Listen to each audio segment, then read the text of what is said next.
A paz do Senhor, meus amados, meus queridos irmãos, eu dou graças a Deus por mais uma oportunidade que Ele me concede poder voltar a comunicar com cada um dos meus amados irmãos, meus queridos alunos, aqueles que têm acompanhado o nosso trabalho aqui no nosso canal. Que Deus esteja abençoando a vida de cada um de vocês. Neste momento eu venho postar mais um comentário de uma das nossas lições da SPAD. Hoje, postando um pouco atrasado aí a lição desse vídeo, não tive possibilidade de postar no outro momento, mas estarei cumprindo com a minha obrigação e com aquilo que eu gosto de fazer com todo prazer, que é estudar a palavra de Deus. Que Deus esteja te abençoando de uma maneira poderosa. Hoje nós temos uma lição muito importante, é a lição de número 10, de 9 de junho de 2024, comemora-se o Dia do Pastor, e aí meus parabéns aos legítimos pastores vocacionados por Deus, que o Senhor possa estar guardando-os, protegendo, dando direção a cada um de vocês, que vocês nunca esqueçam do alto preço que vocês têm que pagar pelas ovelhas que não pertencem a vocês, que vocês tenham uma alta consciência da responsabilidade do que é pastorear a igreja de Cristo, sabendo que a igreja tem dono, que a igreja pertence ao Senhor, e que você possa ter um ministério coroado de êxito. Que o Senhor possa estar abençoando o teu ministério, renovando as tuas forças espirituais, curando as feridas da tua alma, te dando saúde, abençoando a tua família, abençoando o teu ministério de uma maneira poderosa. A lição de hoje ela tem como título Desenvolvendo uma consciência de santidade. Desenvolvendo uma consciência de santidade. O título da lição em si ele já é bastante profundo, porque nós temos logo no início aí o verbo desenvolver, no gerúndio, desenvolvendo. Eu gosto muito, me chama muita atenção quando se utiliza este verbo, porque o verbo no gerúndio ele dá a ideia de uma ação que está em curso. Não é uma ação que foi concluída no passado, é uma ação contínua. Essa é a ideia. E o título fala exatamente da ideia de estar desenvolvendo, ou seja, essa ação permanente. Desenvolvendo uma consciência de santidade. Aqui nós temos um outro termo muito interessante, que é a ideia de consciência. Sabemos que há leituras e leituras do que viria a ser a consciência. A filosofia ela terá a sua leitura, cada campo do saber, de uma certa forma, tem uma peculiaridade na leitura do que significa a consciência, mas não quero tratar aqui do campo da ciência, da psicanálise, da psicologia, da psiquiatria, nada disso. Eu quero tratar da consciência à luz da palavra de Deus. Não vou dizer nem à luz da teologia, porque a teologia também ela não é unânime em tratar da consciência. Na verdade, eu creio que nenhuma ciência ou as várias ciências elas vão em certo ponto elas vão discordar quanto à questão do que é a consciência, mesmo porque não se pode estudar a consciência, por exemplo, num laboratório. Não há nenhum laboratório que possa analisar essa parte imaterial do homem, que é a consciência. Alguns vão dizer que a consciência é o espírito do homem, outros vão dizer que a consciência é a alma. Para aqueles que são tricotomistas, eles vão fazer uma diferenciação entre alma e espírito. Os que não são Vamos dizer que a consciência é a parte material, e aí eu não quero entrar no mérito da questão, mas eu quero tratar da consciência dentro de uma visão bíblica e também dentro daquilo que eu acredito ser consciência. Eu creio que a gente também tem que ter um posicionamento diante de alguns assuntos, e eu vejo o homem, eu creio no homem como um ser tripartido, ele composto de espírito, alma e corpo, mesmo porque a Bíblia assim o define, quando a palavra de Deus nos adverte a conservarmos irrepreensíveis para o Senhor, espírito, alma e corpo. A Bíblia fala sobre a divisão da alma e do espírito. É claro que isso é questões imateriais, porém, tomando o exemplo da minha própria vivência, da minha própria existência enquanto cristão, eu posso perceber que consciência e espírito são coisas, consciência ou espírito e alma, melhor dizendo, são coisas totalmente diferentes. Eu tenho para mim cada dia de uma maneira bem mais clara que o meu espírito, ele almeja, ele deseja a cada dia estar mais próximo de Deus. Eu não tenho nenhuma dúvida disso, que a obra de transformação do homem, no homem, começa de dentro para fora e começa no espírito do homem, que é exatamente aquela parte que todo homem ele herdou do Criador, que é o que eu posso chamar de consciência. Então todo homem ele tem uma consciência, não importa o estado em que ela se encontra, se afastada de Deus ou não, mas ele tem o que secularmente pode se chamar de senso da moral, do certo e do errado. E isso para mim é algo muito, muito claro na minha existência, que há uma parte minha que é o meu espírito, que essa parte foi alcançada por Deus. Deus reina no meu espírito, eu não tenho nenhuma dúvida em relação a isso. O Espírito de Deus governa o meu espírito, mas também eu sei que há uma parte em mim que luta contra o meu espírito, que é aquilo que eu mais gostaria de fazer sempre, que é a vontade de Deus, ajudar o próximo, fazer o que é correto. Às vezes há dentro de mim uma força que também me impulsiona a fazer o contrário, a não conseguir realizar tudo aquilo que esse meu ser mais profundo, o meu espírito, a minha consciência gostaria de fazer. E eu tenho certeza absoluta que essa parte que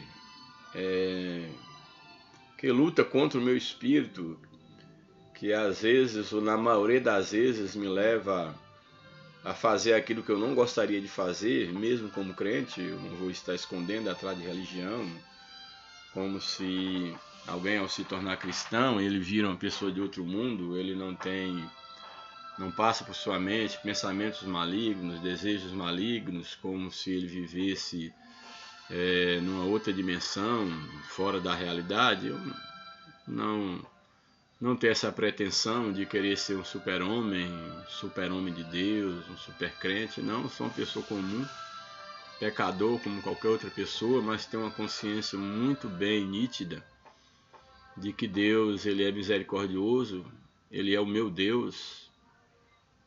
Tirar Deus da minha vida é tirar minha própria vida. Minha vida não teria nenhum sentido sem Deus. Não vejo como eu conseguiria enfrentar as dificuldades da existência se não fosse pela graça de Deus. Eu não vejo a mínima possibilidade. De fato, eu não suportaria existir sem a presença de Deus. Mas também eu sei que há dentro de mim algo que me chama para fazer o que é errado, mal, o velho homem, a velha natureza que está sendo a cada dia crucificada em Cristo. Então, para mim, a consciência, ela é exatamente essa parte mais profunda do homem, E eu diria que a consciência está no espírito do homem. E por sua vez, a alma do homem, isso aí já muitos defendem isso, mas ainda que eu não tivesse uma literatura que defendesse assim, ao analisar a minha própria existência, eu consigo enxergar que pelo menos eu sou assim. Eu tenho uma consciência, eu posso dizer curada, que é o meu espírito, mas eu tenho uma parte de mim, que é a minha alma, que muitos definem a alma como sendo a sede das vontades, dos desejos, das emoções, dos sentimentos, tudo isso como sendo manifestações da nossa alma. E eu creio plenamente nisso. Então, para mim, o espírito é a sede da consciência, da intuição, está no espírito do homem, essa parte que deixa o homem estar sempre alerta. Então, para mim, isso seria o espírito do homem, a sua consciência. E a alma é onde habita todas as nossas fraquezas, as nossas mazelas. E o corpo, como já falei no outro vídeo, seria apenas aquela parte do ser humano pela qual o espírito e a alma se expressam. Mas são coisas diferentes, sim. Uma coisa é o espírito, na minha concepção, outra coisa é a alma, outra coisa é o corpo. Mas o corpo em si, eu não julgo que ele tenha poder para fazer nada se ele não for animado pela alma. Portanto, vendo dessa forma, e o corpo é aquilo que a gente já conhece, né, composto de membros, órgãos, tecidos. Isso é o corpo humano. E é interessante porque, voltando ao título da lição, a lição fala sobre desenvolvendo uma consciência de santidade. Aqui minimamente falei sobre a consciência, e para mim ela está no espírito do homem. Para mim isso que é consciência, é essa parte espiritual do homem, ou essa parte de Deus, a sede de Deus no homem. Deus começa a habitar e a marca de Deus no homem está exatamente na sua consciência, mesmo que essa tenha sido manchada pelo pecado. Mas quando eu vejo esse título da lição, desenvolvendo uma consciência de santidade, eu começo a imaginar que só é possível eu desenvolver uma consciência de santidade à medida que eu me aproximo de Deus, porque Deus é santo. Agora, só que sabemos que santo, só existe um que é santo, que é Deus. Só Deus é santo. E aí quando eu falo Deus, como eu creio na Trindade, o Deus Trino, o Pai, o Filho e o Espírito Santo. Isso, eu sei explicar a Trindade? Não sei, mas eu creio plenamente, porque tanto a palavra de Deus deixa isso bem expresso, como é uma questão de fé. E a fé eu não preciso do logos humano para explicar as questões da fé, porque isso está no campo do logos espiritual. Portanto, santo enquanto conteúdo, eu não gosto de falar nem a palavra conteúdo e nem essência, mas é a única linguagem que nós temos para poder utilizar para se referir à divindade, no caso a Deus. Então eu diria que a essência de Deus, deixando bem claro que a essência ainda não é um termo suficiente, a essência de Deus é que Deus é santo. E esse atributo é um atributo de Deus. Deus é o único ser santo. Porém, esse atributo de Deus, ele é um atributo comunicável. Existem os atributos incomunicáveis de Deus, que é a questão da soberania, da onipresença, onisciência, onipotência. Mas alguns atributos de Deus, eles são comunicáveis às suas criaturas e em especial ao homem. E dentre esses vários atributos, nós temos a santidade de Deus. Então, a santidade, se tivéssemos que analisar em termos fenomenológicos, a santidade é o conteúdo do que é santo. Então, Deus, ele é santo. Santidade é como se fosse o conteúdo, a essência de Deus é a santidade. Estou falando uma linguagem bastante tosca. Então, nesse sentido, falando mais especificamente do homem, para ele ter essa consciência de santidade, é necessário que ele chegue diante de um ser que é todo santo, que é pleno santo. Então Deus, ele é plenamente santo, e quando eu entendo nesse título da lição, não importa qual é o entendimento do comentarista, eu entendo no título da lição, que quando eu uso a expressão desenvolvendo uma consciência de santidade,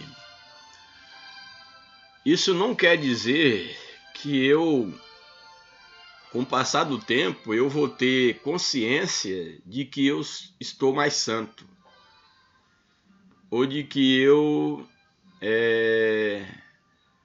seja mais santo do que ontem, ou de que eu esteja, vamos dizer assim, no nível que Deus quer que eu esteja. Eu não entendo dessa forma. Na minha concepção, o desenvolvimento da consciência da santidade de Deus redunda no desenvolvimento da consciência da minha pecaminosidade. Ou seja, quanto mais eu enxergo a santidade de Deus, mais consciência de pecado eu tenho. Diferente do que alguns possam fazer, a interpretação do título da lição, eu entendo desenvolvendo uma consciência de santidade, eu percebo que seria exatamente o contrário do que alguém pode imaginar. Quanto mais eu tenho consciência de que Deus é santo, menos santo eu me sinto. Ou seja, menos próximo de Deus eu vou ter consciência de que eu estou. Porque, infelizmente, há uma ideia na religião de que existe aqueles que são tão íntimos de Deus, que parece que pela posição que eles ocupam, ou por algum dom que Deus o agraciou, parece que eles são bem mais próximos de Deus e são mais santos do que os demais homens. Quando, na verdade, eu nasci num lar cristão e hoje eu diria que eu tenho uma consciência bem maior do que eu tinha no princípio quanto à santidade de Deus, e eu percebo que quanto mais a minha consciência aumenta em relação a enxergar a santidade de Deus, eu percebo que mais pecador eu sou. Eu percebo que mais distante de Deus eu estou. Porque a luz da santidade divina me faz enxergar melhor. Faz com que eu me enxergue melhor. E eu me enxergo mais pecador quanto mais eu me aproximo de Deus. E é interessante porque o próprio Deus, ele, usando o apóstolo Paulo e falando com o apóstolo Paulo, quando Paulo pede a Deus para tirar o espinho na sua carne, a resposta de Deus para Paulo é que o poder de Deus aperfeiçoava na fraqueza de Paulo. Ou seja, quanto mais Paulo reconhecia-se pecador, fraco, mais ele estava se aproximando de Deus.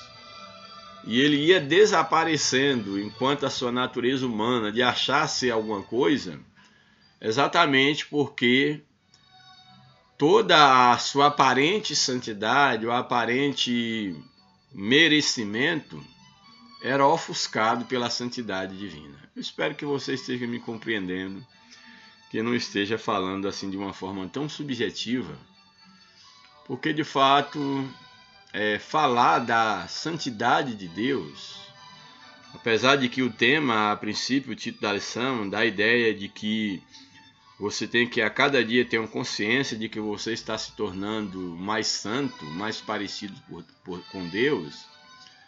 Mas eu entendo que cada vez mais que eu estou me aproximando de Deus, maior aumenta a minha consciência da minha dignidade e de que Deus é mais santo do que eu imagino e eu sou mais pecador do que eu imagino.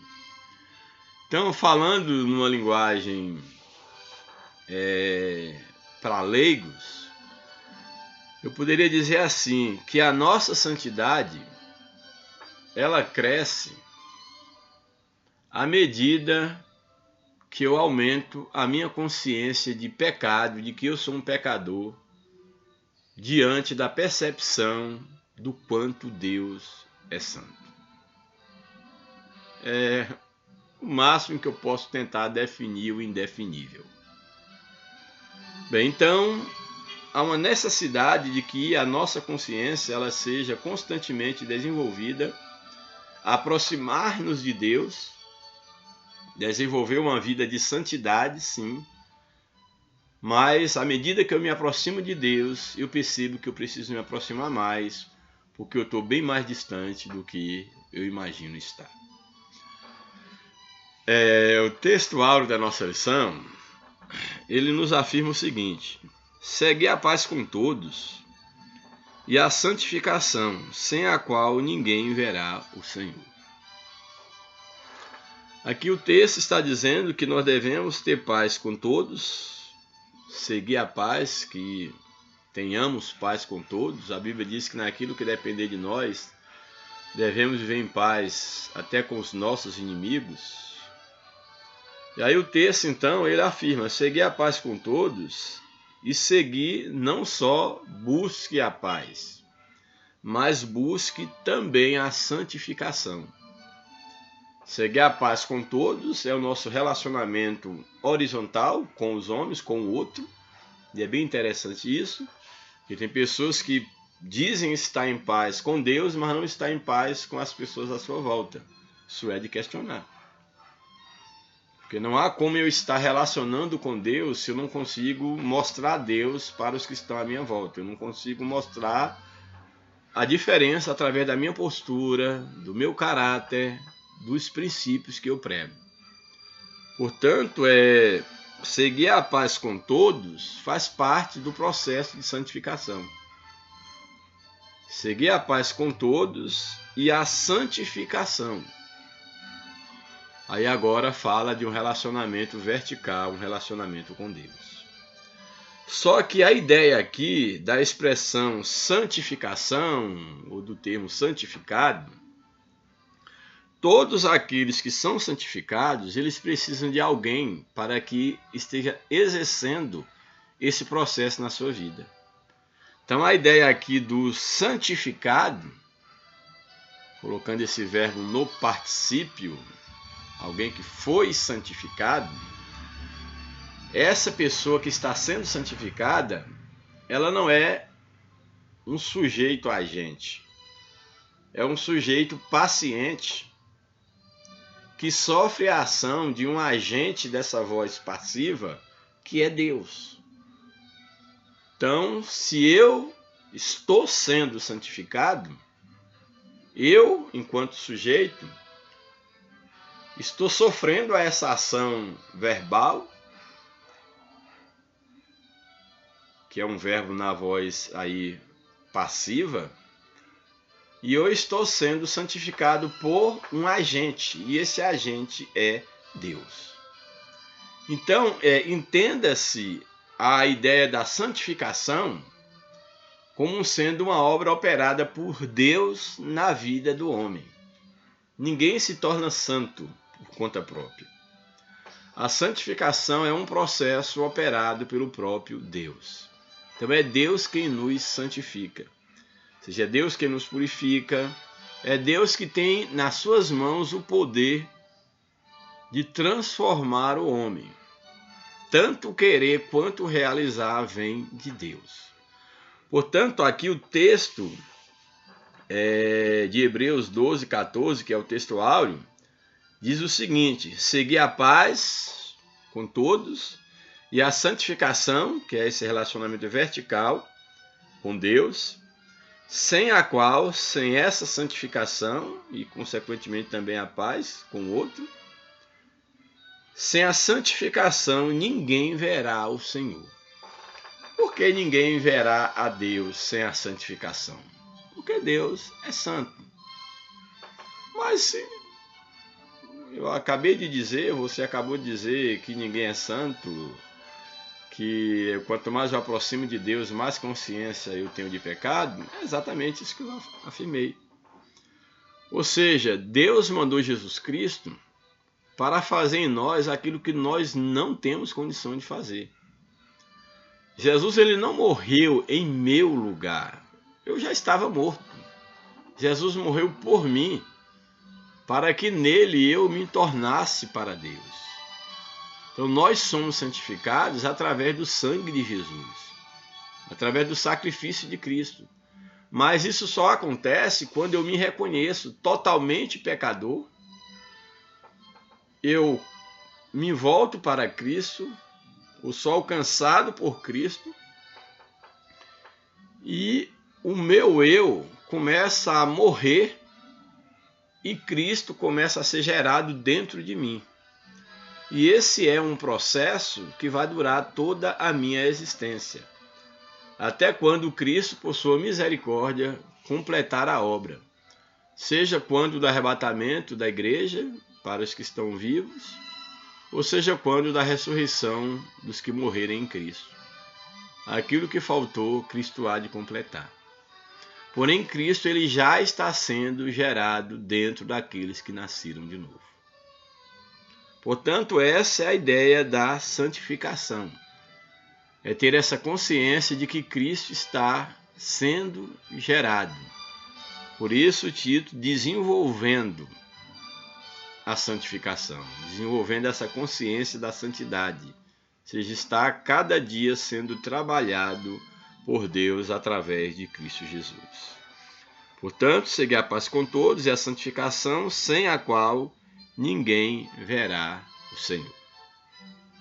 A verdade prática nos apresenta o seguinte: na jornada para os céus, ou para o céu, morada de Deus, devemos estar conscientes a respeito da necessidade de ter uma vida santa para nos encontrarmos com o Senhor.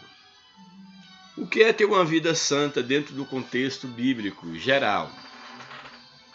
Uma vida santa é ter uma vida, um conceito geral de santidade na Bíblia, santo no aspecto humano. Deus é santo, é a sua natureza, mas no aspecto humano, a santidade ela tem dois aspectos. O aspecto da separação e o aspecto da consagração. Então o que é santo? É algo separado para o quê? Ser consagrado a alguém. Então no caso, em relação ao homem para com Deus, ou as coisas, utensílios, por exemplo, que são separados, consagrados para Deus, separados e consagrados, é exatamente algo ou alguém que foi separado e dedicado a Deus ou ao serviço de Deus. Então a ideia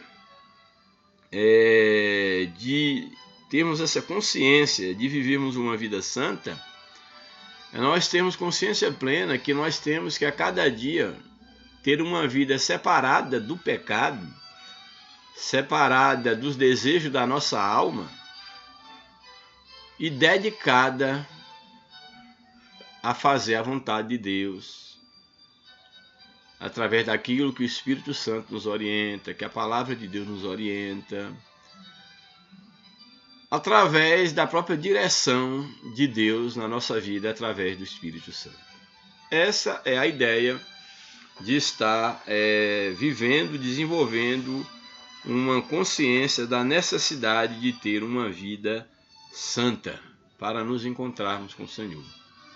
É a cada dia estar nos desapegando das coisas desta vida, nos separando para Deus e dedicando a nossa vida para conhecer e aproximar da santidade divina. Louvado seja o nome do Senhor.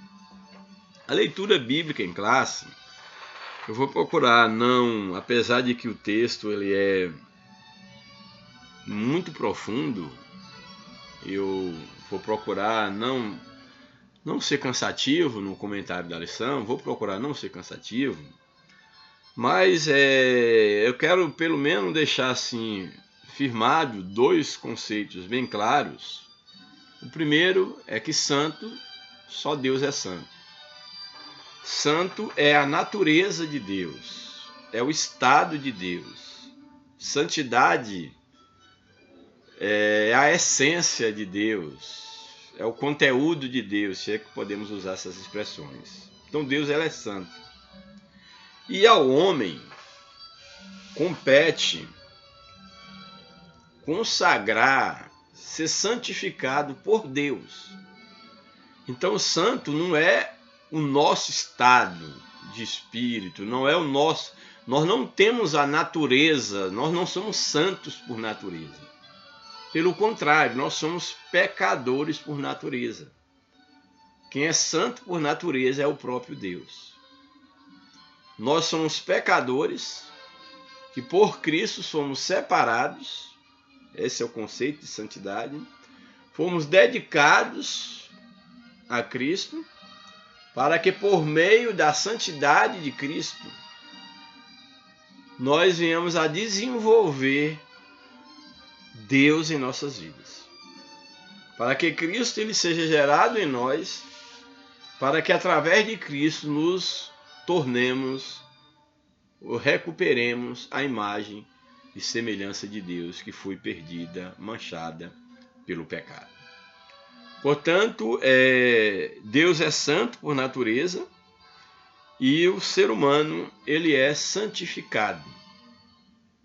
Mas ele é um pecador que está nesse processo de santificação quando ele é alcançado por Cristo. Então não se julgue merecedor de nenhum crédito,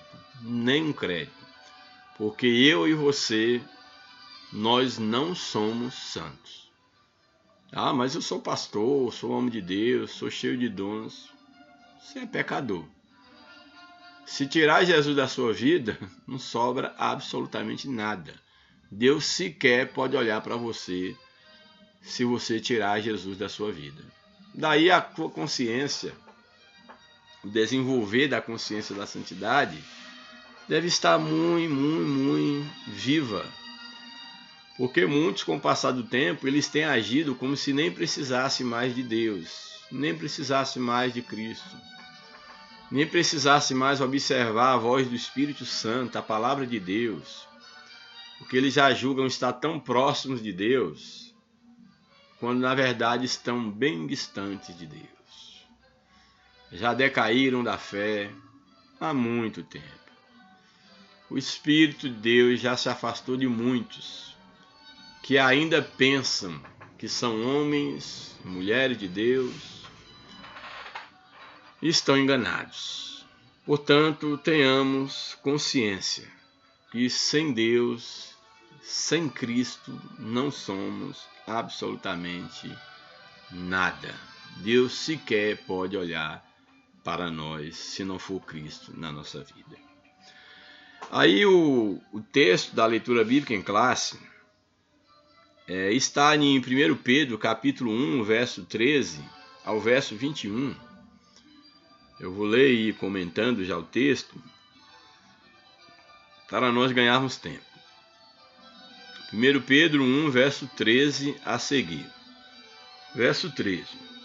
Portanto, cingindo os lombos do vosso entendimento, aqui é uma metáfora, entendimento tendo lombos, aí seria uma figura de linguagem, cingindo os lombos do vosso entendimento, sede sóbrios, esperai inteiramente na graça que se vos ofereceu na revelação de Jesus Cristo.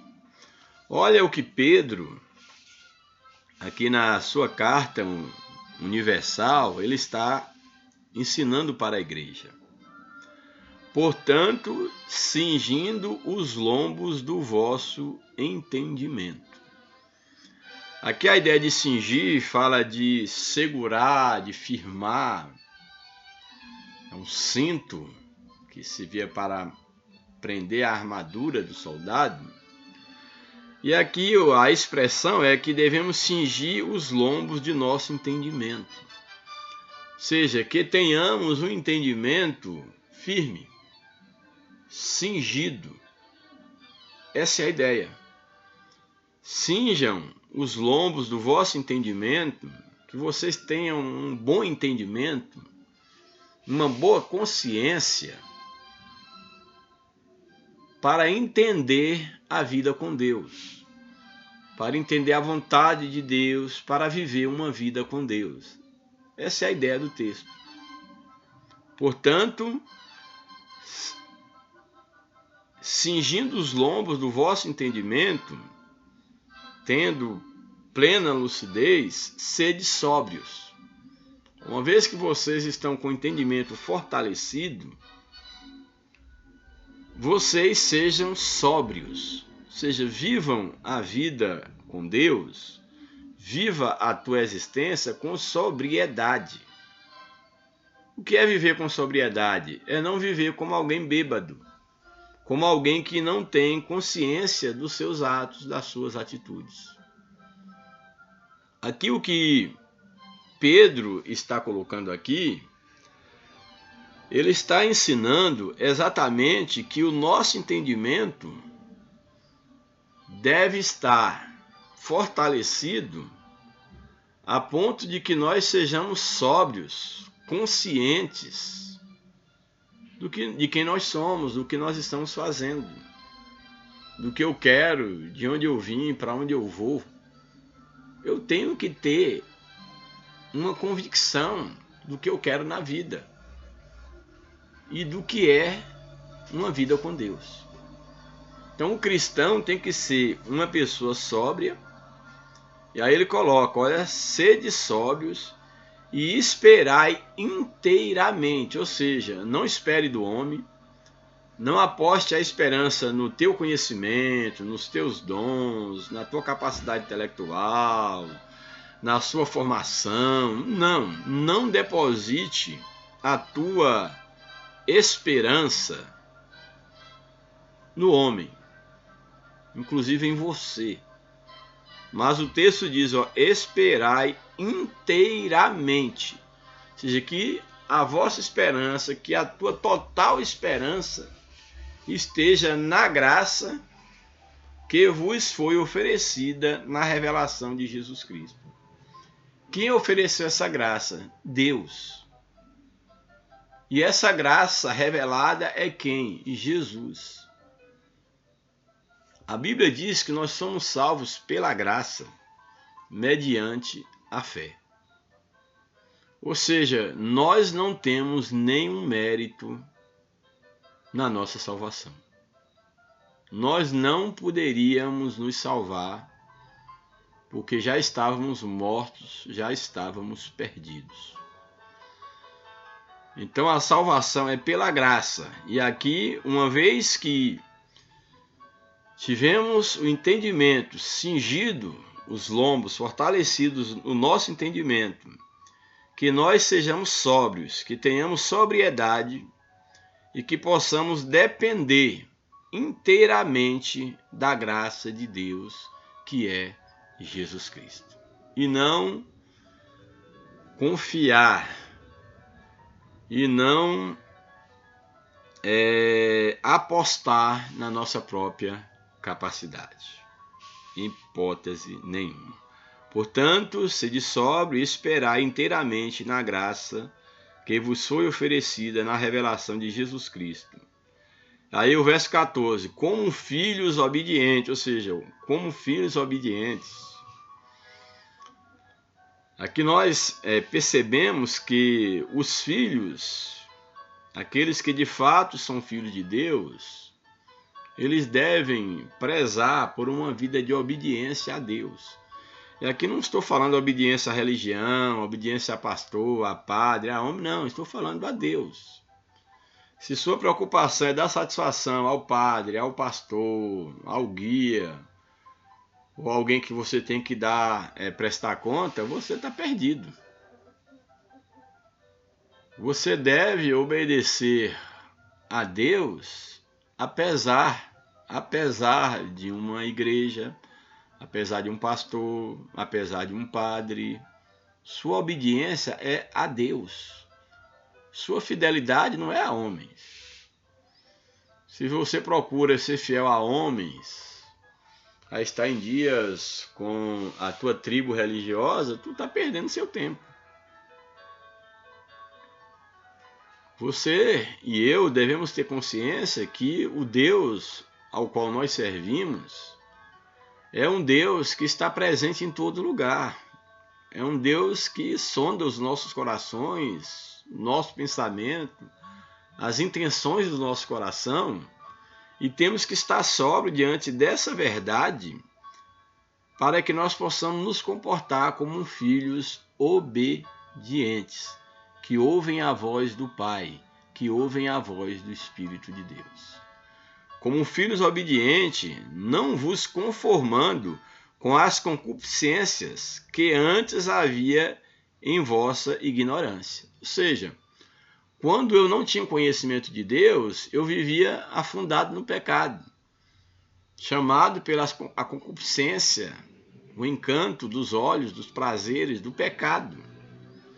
Mas uma vez que a minha consciência foi iluminada por Deus, eu tenho que ter cuidado para que eu não seja desobediente e eu não venha me conformar, tomar a forma do mundo, do pecado, das concupiscências da carne, da soberba da vida. Nada disso pode me atrair. Eu não devo deixar-me atraído por nada disso. É isso que o texto está dizendo. Então, sede sóbrios como os filhos obedientes, não vos conformando com as concupiscências que havia antes em vossa ignorância. Ignorância aqui é o que? Antes de conhecer a graça, antes de ter um encontro com Cristo. Nós éramos ignorantes, mas uma vez que Cristo veio, o homem já não tem mais desculpa diante de Deus. Ah, não, mas foi Adão que pecou.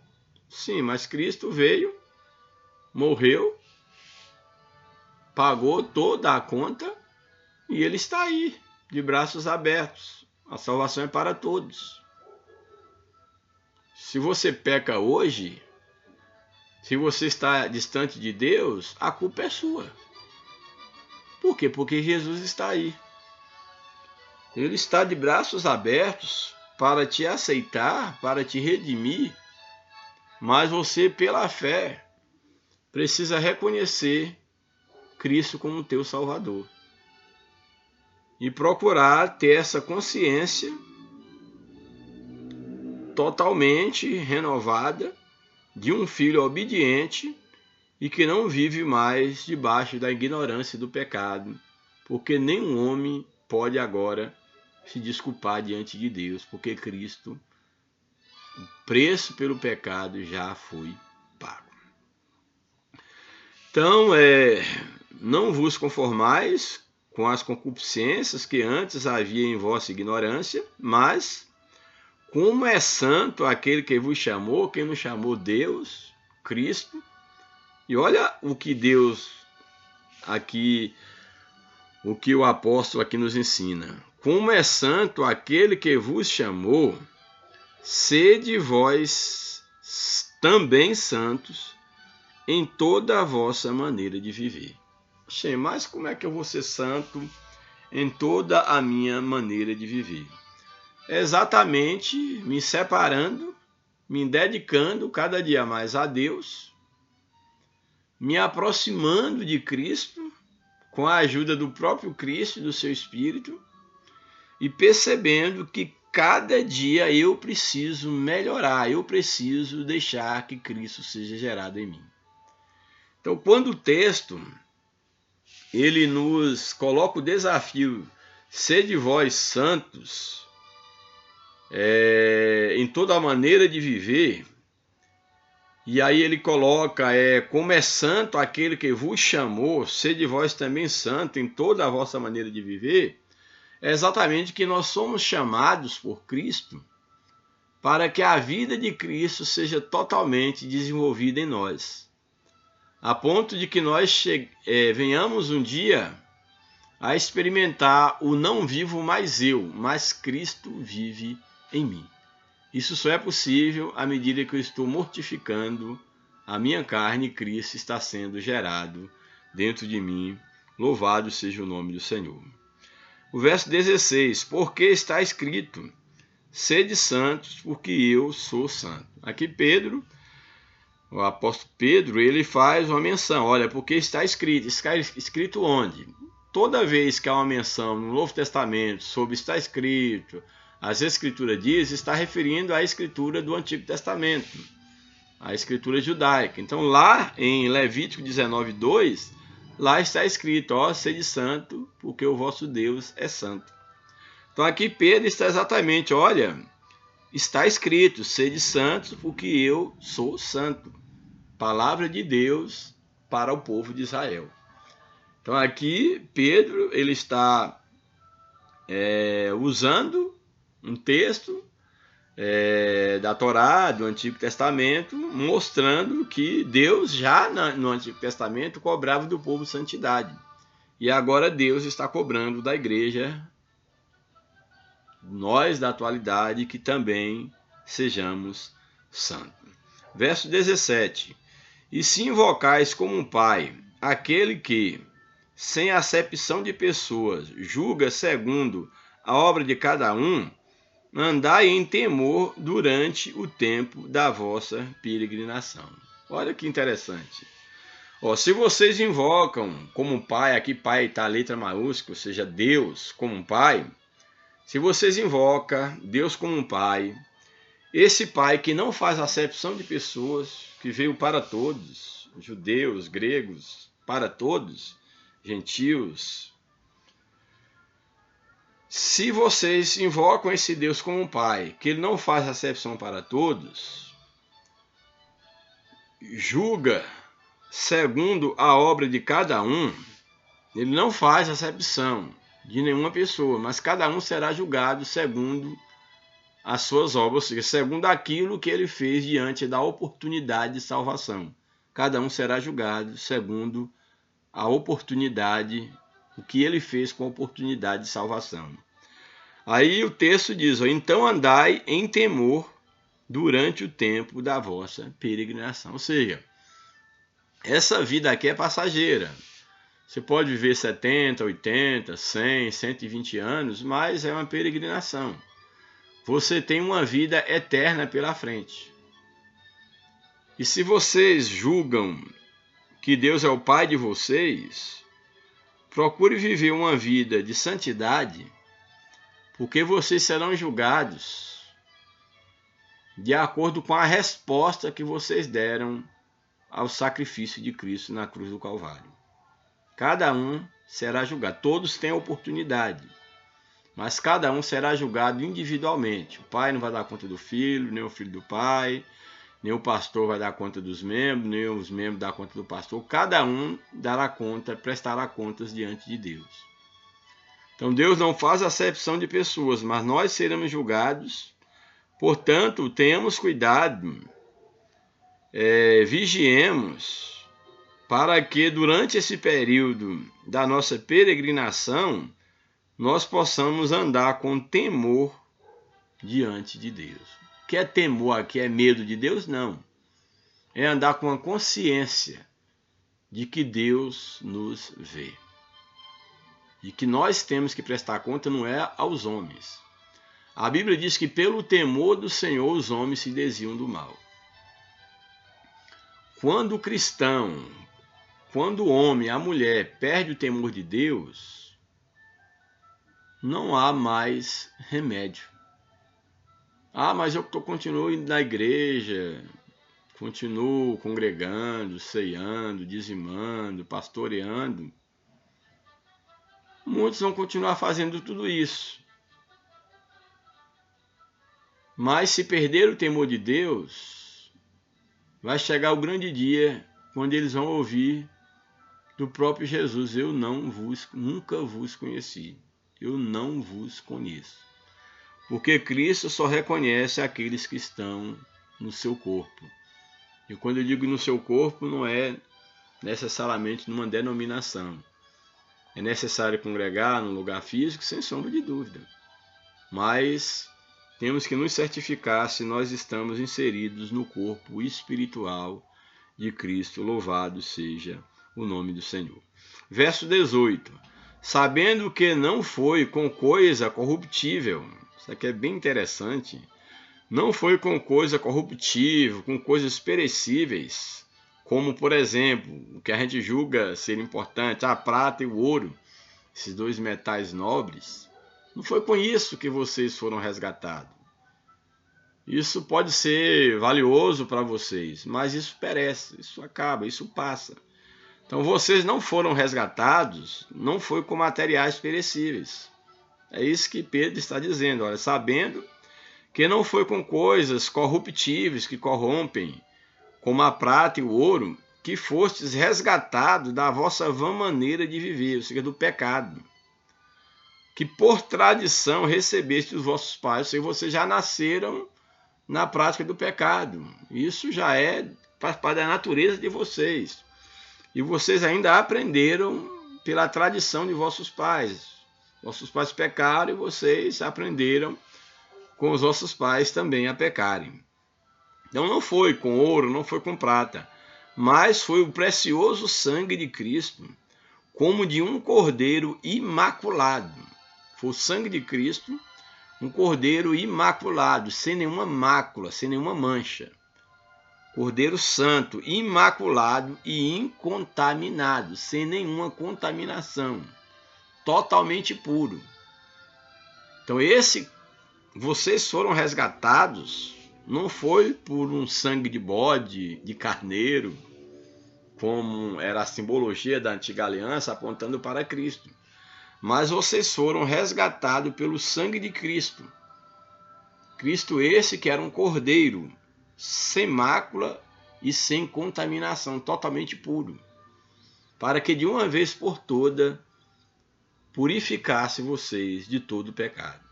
Porque ele é o Cordeiro de Deus que tira, ele não cobre, ele tira o pecado do mundo.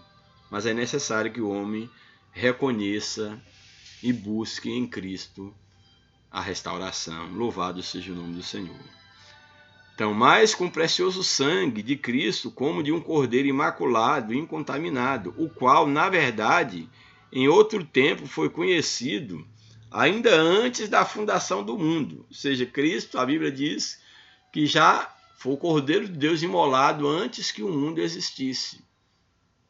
Já havia o plano de salvação para o homem. Então, esse Cordeiro foi conhecido antes da fundação do mundo, mas manifesto nesses últimos tempos por amor de vós. Quando Cristo se manifesta lá na cruz, inaugurando o caminho da graça e cumprindo as promessas desde Gênesis que apontava para ele. E agora esse caminho foi inaugurado.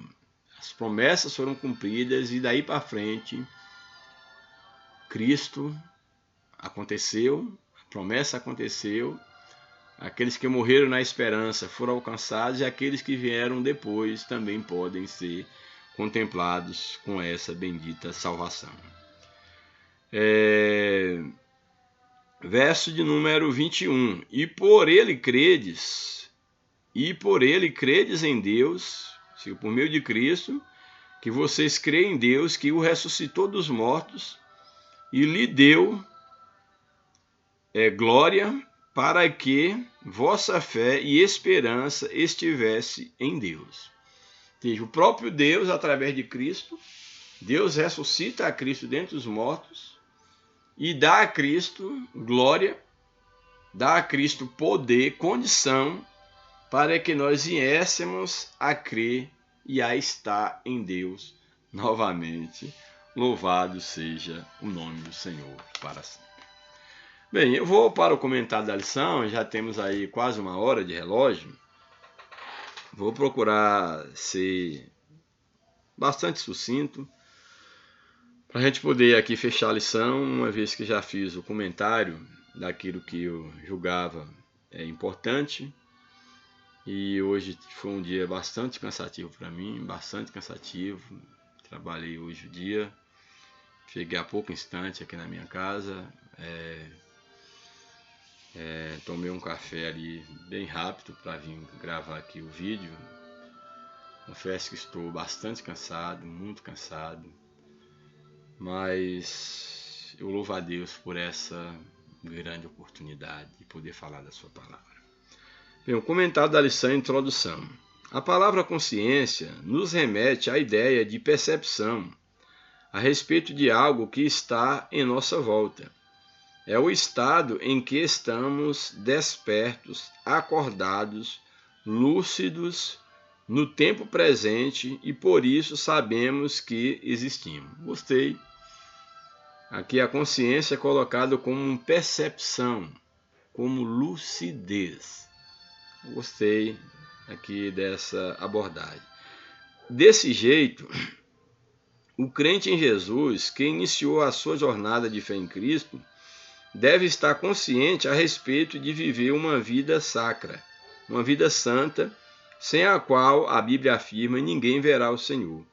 Nessa lição estudaremos a importância da santidade em nossa jornada para o céu. Primeiro tópico. A perspectiva bíblica da santificação. Primeiro subtópico, santificação no Antigo Testamento. Do hebraico, kodesh, santidade é um substantivo masculino que significa sacralidade, posto à parte, separado, que pode se referir a Deus enquanto um ser separado, pode se referir a lugares consagrados a Deus, a algo colocado à parte, separado. Essa palavra deriva da raiz verbal hebraica, kadash, que traduz a ideia de consagrar, santificar, preparar, dedicar, ser consagrado, ser santo, ser santificado, ser separado. Tudo aquilo que nós já falamos. Nesse sentido, a palavra kodesh aparece cerca de 469 vezes no Antigo Testamento como santidade, Êxodo 15, 11, por exemplo. Como coisa santa, número 14, 15, santuário, Êxodo 36, 4. O trocinho, o adjetivo kadosh, muito presente no Pentateuco, os primeiros livros da Bíblia, traz a ideia de um dia, uma pessoa ou uma nação inteiramente consagrada, separada, santificada a Deus. É o conceito de santificação no Antigo Testamento. No Novo Testamento, subtópico 2, o verbo grego hagiadzo, quer dizer santificar, traz a ideia de tornar santo, purificar ou consagrar, venerar, ser santo. Esse termo abrange o sentido de o crente tornar-se puro, de modo a ser purificado e santificado por obra graciosa do Espírito Santo, que é quem nos santifica. Nesse sentido, no Novo Testamento, a santidade operada na vida do crente é uma obra autêntica do alto. Então, a santidade dentro do conceito do Novo Testamento, o Antigo Testamento também apontava para isso, mas o Antigo Testamento era a sombra daquilo que viria. As pessoas ainda não tinham um total entendimento do que era a santidade de Deus, ou o que apontava todos aqueles rituais do Antigo Testamento. Mas na Nova Aliança nós já temos um ensinamento mais claro de que a santidade ela é operada por Deus, não é por sangue de animais. Aquilo ali era tudo uma simbologia, era uma representação, era uma sombra daquilo que viria. Mas Cristo, como João Batista apresentou, ele é o Cordeiro de Deus que de fato tira o pecado do homem. Então, dentro da revelação do Novo Testamento, nós temos agora um ensinamento bem claro, que a santidade é uma obra do alto.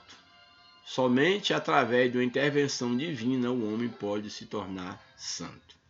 Essa é a ideia de santidade no Novo, ou de ser santo no Novo Testamento. Subtópico 3. A santidade exigida pela palavra. Em nossa jornada cristã rumo aos céus, a palavra de Deus exige santidade em todas as áreas da nossa vida. Isso aqui é bem interessante. Todas as áreas da sua vida você tem que viver como para Deus. Todas as áreas, absolutamente todas. Você tem que ter consciência se você está glorificando a Deus ou não em todas as áreas da sua vida.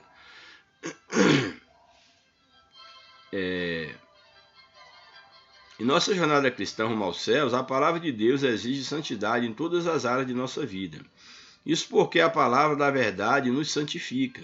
Desse modo, o crente em Jesus não pode ter compromisso com um comportamento pecaminoso, visto que na sua lida diária, ele tem um compromisso de buscar um estilo de vida santo, pois sabe que sem ele não podemos ir ao Senhor, sem esse estilo de vida santa.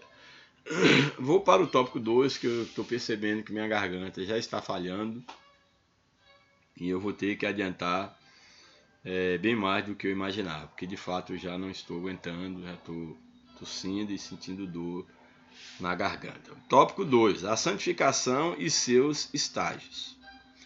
Primeiro subtópico, a realidade da santificação. A partir do que estudamos sobre os termos bíblicos a respeito da santificação,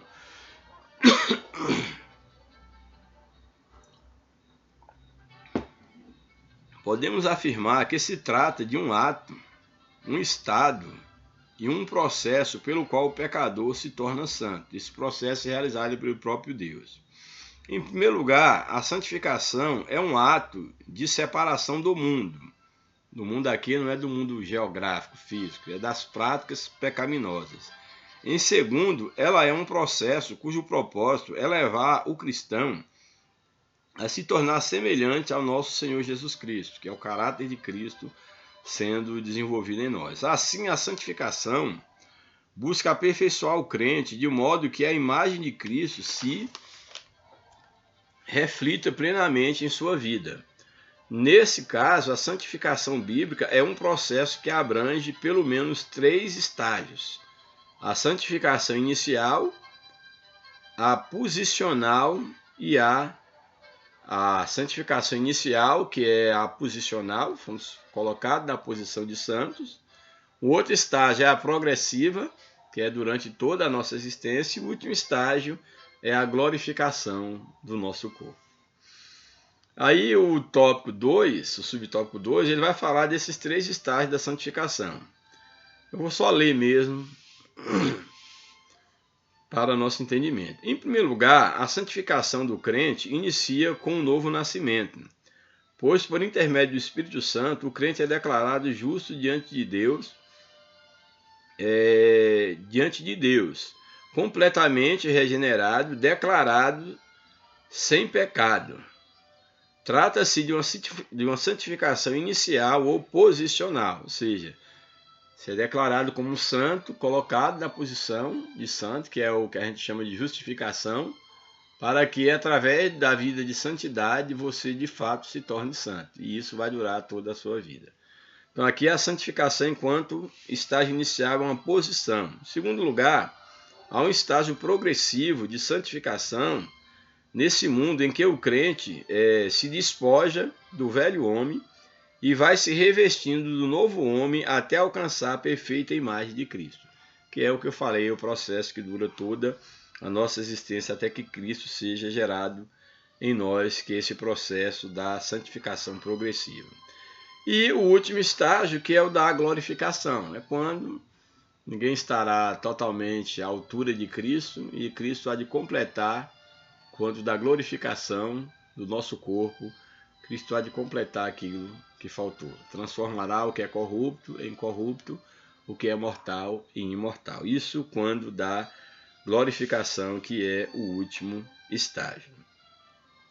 Então, na glorificação, esse é o momento em que o crente será como Jesus é e receberá um corpo ressurreto, tal qual do nosso Senhor, por ocasião da sua aparição após a ressurreição. Então, quando da glorificação, nós receberemos um corpo semelhante ao corpo de Cristo, quando ele ressuscitou e apareceu aos seus discípulos e depois foi assunto aos céus. Terceiro subtópico: o alvo da santificação. Segundo o estudo dos 3 estágios da santificação, percebemos que o propósito da santificação é tornar o crente perfeitamente coerente com a plenitude do caráter divino. Então, qual é o sentido, qual é o propósito, o alvo, o objetivo de vivermos uma vida de santidade? É exatamente nos conformar com o caráter de Cristo. Ou seja, o objetivo de viver uma vida de santidade é que o caráter divino seja manifesto através do nosso caráter. É desenvolver o caráter de Cristo em nós. Nesse aspecto, todo crente regenerado é chamado por Deus para ouvir, guardar e praticar seus mandamentos, de modo que seja a sua santa habitação, de Deus. Ou seja, que a nossa vida seja uma habitação de Deus. Que nós sejamos templo, morada de Deus. Essa é a ideia, uma vez que Deus é santo e devemos então ser santos. E por fim, o último tópico é o julgamento do Deus Santo. Primeiro subtópico desse último tópico, o Deus Santo. A Bíblia revela Deus como o Santo de Israel, com um nome santo. Os serafins declaram a sua santidade, e em santidade, sem santidade, ninguém pode nem ver a Deus e nem se igualar a Deus em santidade. Isso aqui é bem interessante, o que a lição coloca. Em santidade, ninguém pode se igualar a Deus. Então, ninguém pode achar que é santo como Deus é santo, o que é igual a Deus. Desse modo, a Bíblia afirma enfaticamente que Deus é santo. Assim, ele é o nosso parâmetro para uma vida de santidade, é o nosso modelo. Conforme registra o texto bíblico, santos sereis, porque eu, Senhor vosso Deus, sou santo. Levítico 19, verso 2. Portanto, à luz da santidade de Deus, somos chamados a ser santos em nossa jornada. Ou seja, Deus é o nosso padrão, o nosso modelo de santidade a ser seguido. Subtópico 2. Santidade exigida a todos os crentes. Salvos, seria o termo mais correto. A Igreja de Cristo neste mundo é o santuário dedicado ao Senhor. Ou seja, o templo dedicado a Deus é a Igreja de Cristo. Por meio do nosso amado Salvador, o Senhor Jesus Cristo, que é o nosso Senhor Jesus Cristo, a Igreja foi santificada para apresentar-se gloriosa, santa, sem defeito diante de Deus, por intermédio de Cristo, que é quem nos torna assim. Por isso, como membros do corpo de Cristo neste mundo, comprados pelo seu precioso sangue, somos exortados e convocados a andar em santidade. Empenhemos-nos a nos consagrarmos a Deus em verdadeira santidade. Se deve se esforçar, lutar para que o seu velho homem, sua velha natureza, ela seja crucificada em Cristo. Subtópico 3. Santidade e justiça de Deus. Biblicamente, a santidade e a justiça são atributos divinos que se relacionam. Como vimos, essa virtude aponta para a essência de Deus, que é totalmente puro. Deus é totalmente santo, puro. Como bem afirma João, ele é luz e nele não há treva alguma, ou seja, não há nenhuma impureza, ele é santo, ele é puro. Tudo em Deus é santo, puro e verdadeiro. A justiça dele aponta para a sua retidão. caráter de Deus é santo e a sua justiça aponta para a sua retidão. Ele é reto, não toma o culpado por inocente, nem o inocente por culpado. Isso é justiça, isso é a retidão de Deus. A justiça dele aponta para a sua retidão, para a harmonia de sua justiça com a lei. Desse modo, compreender a santidade e a justiça de Deus como atributos é importante para reconhecermos que Ele é santo, reto, justo e verdadeiro. Então pense bem nisso. Deus, ele é um Deus santo, puro, mas ele é um Deus justo. Justo fala que ele é um Deus de correção. Ele não tolera o pecado. Por isso nós precisamos do sangue de Cristo. Porque a santidade de Deus o faz separado de todo homem. E a justiça de Deus faz com que ele não possa conviver com o pecado. Daí a necessidade de Jesus, que nos purifica de todo o pecado.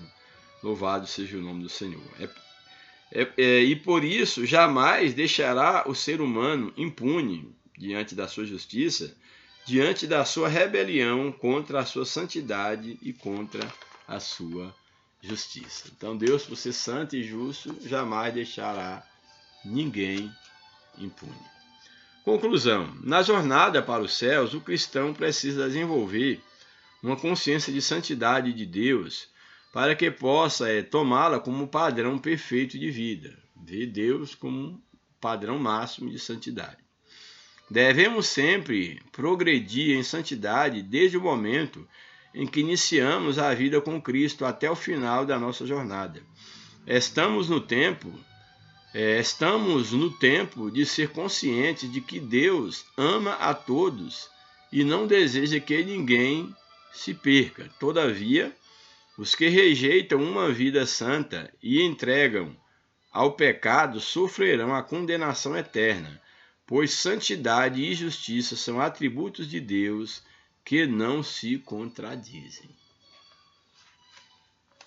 Deus, por ser santo